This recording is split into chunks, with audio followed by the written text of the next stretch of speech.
Hello YouTube and welcome back to another NHL 25 video. Protect the Net Week 2 cards are out, and to be honest, I was expecting a little bit more, so today we're gonna break them all down and talk about who, in my opinion, is the card you need to make from Week 2, if any. As always guys, if you're new to the channel, please smash that like button and subscribe, it means a lot and also helps with the YouTube algorithm. So the MSPs for Week 2 will be Thatcher Demko, Mackenzie Weegar, Josh Morrissey, Mitch Marner and Sebastian Aho. Also, Jacob Markstrom gets another card, same about Robert Thomas and Carter Verhaeghe. There also are some next-gen cards like Sam Dickinson, Luca Cagnoni, or whatever you pronounce his surname, Justin Carbonneau, and Andrew Crystal. And then we have the first PWHL wildcard cards. I saw a lot of people pulling Brian and Jenner, and I know not everyone is a fan of the cards, but if you use any of these cards in the wildcard, you can actually use them with a huge discount. Let's start with Mackenzie Weegar from Calgary Flames, right-handed defenseman with two-way defenseman and defensive boost. If you activate both synergies, you can see then the defensive stats are really good, but his skating and shooting could be much better. I just feel that at this point we have so many good right-handed defensemen. I just don't believe that at 6 foot 206 he will actually make a lot of people's teams, and this will be something I will say a lot in this video.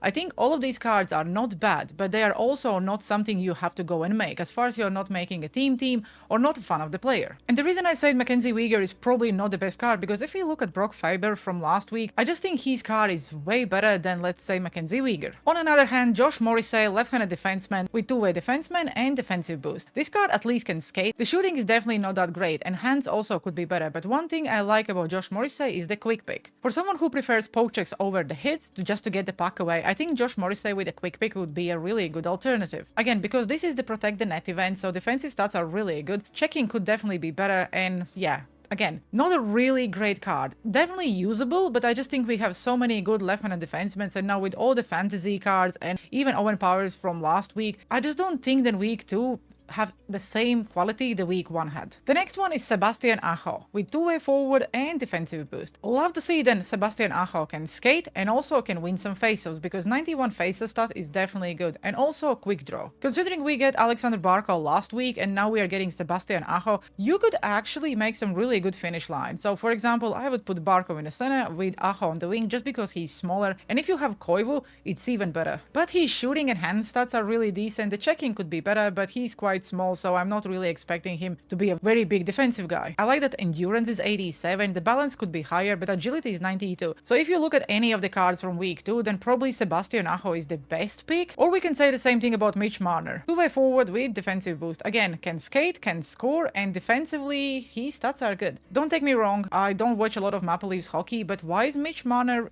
in this event? Is he really that like defensive player? Is he really, I don't know, blocking a lot of shots and doing a lot of hits and stuff like that? Let me know down in the comment sections below, because I'm really far from Toronto Maple Leafs hockey, and for me, Mitch Marner was also always very small, so I never really seen him being that protect the net guy. But he also have stick him up, so not the worst, not the best ability, but one thing again, we have so many right-handed wingers, so I was expecting to see maybe a really good left-handed winger instead, but hey, Maple Leafs are getting their player and he's definitely a usable card. But before I say, personally for myself, and you don't have to listen, and I never recommend making goalies, for me, Thatcher Demko would be the pick from week 2, just because not a single card we just looked at would be the card I would say it's must make. Even Thatcher Demko isn't. All these cards from week 2 are, let's say, if you're doing the team, if you're choosing the players from your favorite country and stuff like that. The reason why I'm saying Thatcher Demko is because Canucks fans are really not getting any cards. And is it a coincidence that he's getting an MSP the same day he's returning to the lineup? But I don't know. Anyway, 6.4 with Sponge. Speed is decent, 86. The aggression and rebound control is also usable. I'll try out this card in wildcard, but other than that, if I will be really desperate to make one of the free MSPs week 2, I probably will go and make Thatcher Demko. Is he the pick? 100% not, but there is really not any other cards which I believe should be like, oh my god, I really want to go and make. Another option is, if you're grinding the moments, objectives, wildcard and all that stuff, maybe just don't use your fodder. Leave it until the next event, because at some point you can just trade in those cards and then make the card you want from any future event. And EA did confirm all the roadmap for the future events until Team of the Year.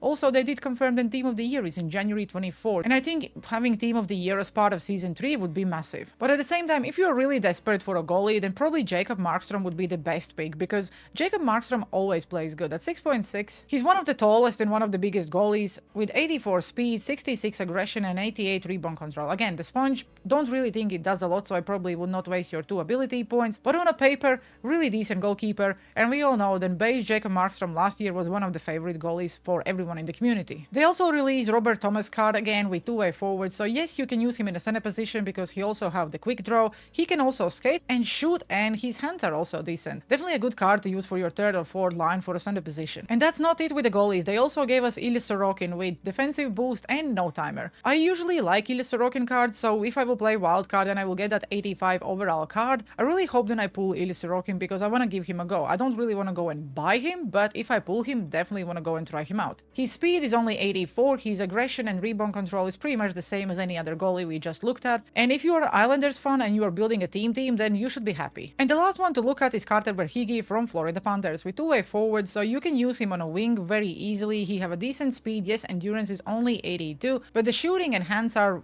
quite average, so if you're grinding for objectives for the free fodder, then again, why not pick him up? Also, he could potentially be one of your pulls in a wildcard if you complete it, and no contest usually is decent ability, so if you did pull him, let me know how he plays, because I tried his lower overall card earlier in the year and he was really good. He played way above his stats, so I was wondering how is his 85 protect the net player playing. If you look at some of the wildcard players released yesterday, then Brianna Jenner is really good power forward with power shooting boost. She can skate, she can shoot, and the hands are also good, and that unstoppable force will make her even better because we know that smaller players are more easier to get bumped off the puck, and if you can activate unstoppable force on any of the PWHL players, it will be a massive advantage. You can also play her in a center position or on the wing. I probably would use her on a wing instead of the center position because I usually prefer bigger centermans. And we also have Erin Ambrose with offensive defenseman, so she can shoot, the hands are quite average, skating is also decent, and elite edges. Yes, she is small, but if you're someone who is preferring smaller players over the bigger players, she's definitely a card I would like to try out. I like to see that she have 90 body checking, same about 90 durability,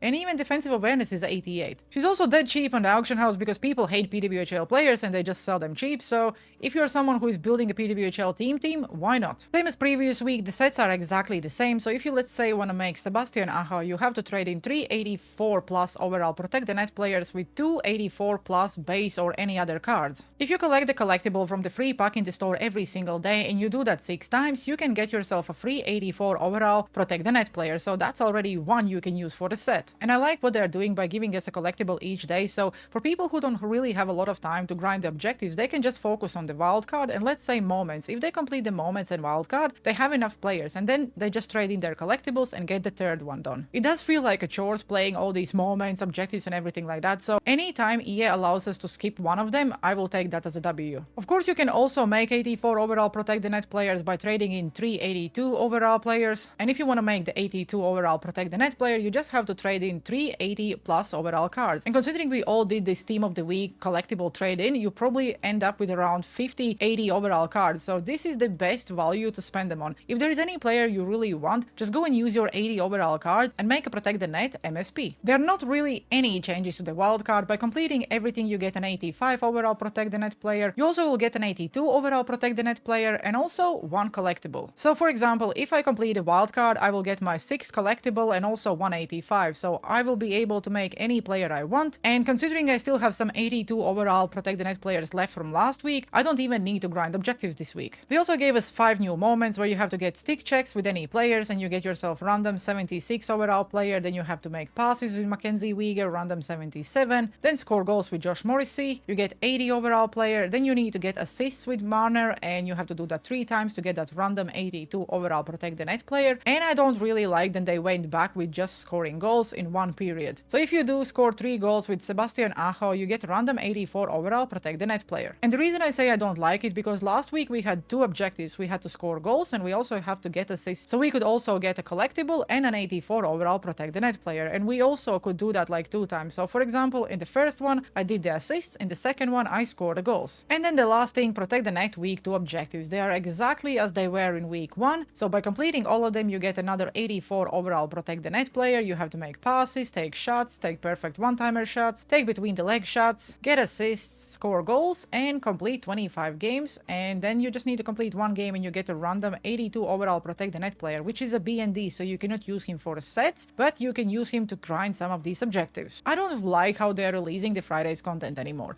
The first week is exciting because we see something maybe new. The second week is always a copy-paste. In the prior years, for example, they were always keeping the best cards for week 2. When this year what happens is they release all the best cards in week 1 and then in week 2 they just don't really bother. Personally, how good the PWHL content was in my opinion, the Protect the Net week 2 was quite mid. I don't have any cards I would recommend and say this is a must make, it will make a huge impact to your team, or I don't know, make your team play better. There are some good cards like Sebastian Aho, Thatcher Demko could probably be a good goalie as well, or even Josh Morrissey, but none of them are outstanding or someone I would say yes, go and make it. Let me know down in the comment sections below, what do you think about the week 2? Are you making any of the MSPs? And if you are not, what are you doing with your fodder? Are you just saving for Team of the Year? Or you will just see if you can use any of those cards, for example, in any future events. And before we end, I just want to highlight something. There is a pack in the store called Elite Starter Pack. By 90k you can get yourself one team builder, one base X Factor, which only includes the male X Factors, not the PWHL, and one base icon. I don't really recommend buying packs like ever, but I think if you are grinding towards, let's say, McDavid, then this is definitely a good value pack. I bought myself 4 and I didn't get a single duplicate, and it will definitely help me to get closer to McDavid. The only time I don't recommend opening this pack is, well, let's say, if you already have like 6 base X Factors and you are like too short for the 3rd or the 4th captain. I only bought it because I only had 2, so the chances for me to pull the same player was very slim. But yeah,